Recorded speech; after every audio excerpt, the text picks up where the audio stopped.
আচ্ছা অ্যাড্রেস কয়টা হয়? আরে অ্যাড্রেস ঠিকানা পেপারসে তো সবসময় লিখে আসছি দুইটা, একটা প্রেজেন্ট আর একটা পার্মানেন্ট। এখন ঢাকা তো সবসময় দিই প্রেজেন্ট অ্যাড্রেস, তাহলে পার্মানেন্ট অ্যাড্রেস কোনটা? আসেন আজকে আপনাদেরকে আমার পার্মানেন্ট অ্যাড্রেস দেখাই।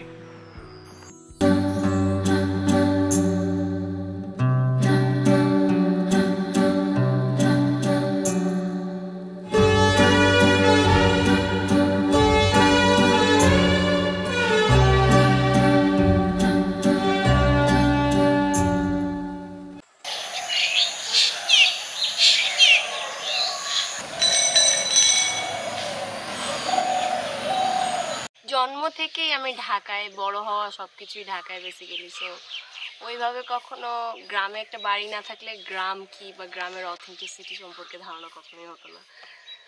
সো গ্রামে এই জন্যই আসা হয়। ঢাকায় সবসময় বড় হলেও কোথাও একটা যেন অ্যাটাচমেন্ট এখানে রয়ে গেছে।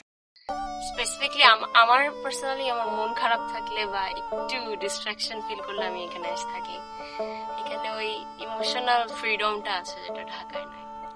ভালো লাগে অল ওভার। তুমি নদীর পাশে বানিও এক বাড়ি, আর বাড়ির ছাদে কে দিও তারা, রাত্রি হলে আসবে চাঁদের বুড়ি, উঠোন জুড়ে জ্যোৎস্না ভিজে স্নান,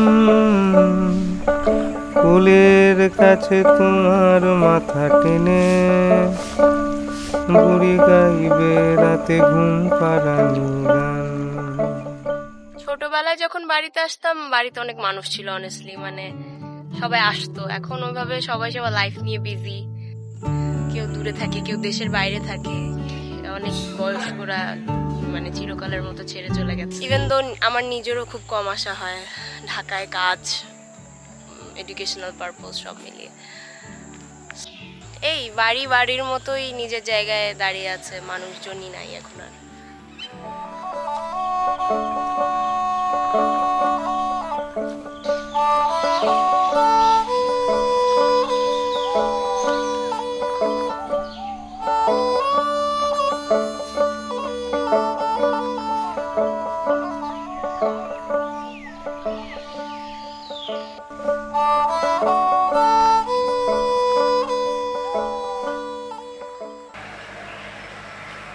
ছবি তুলো।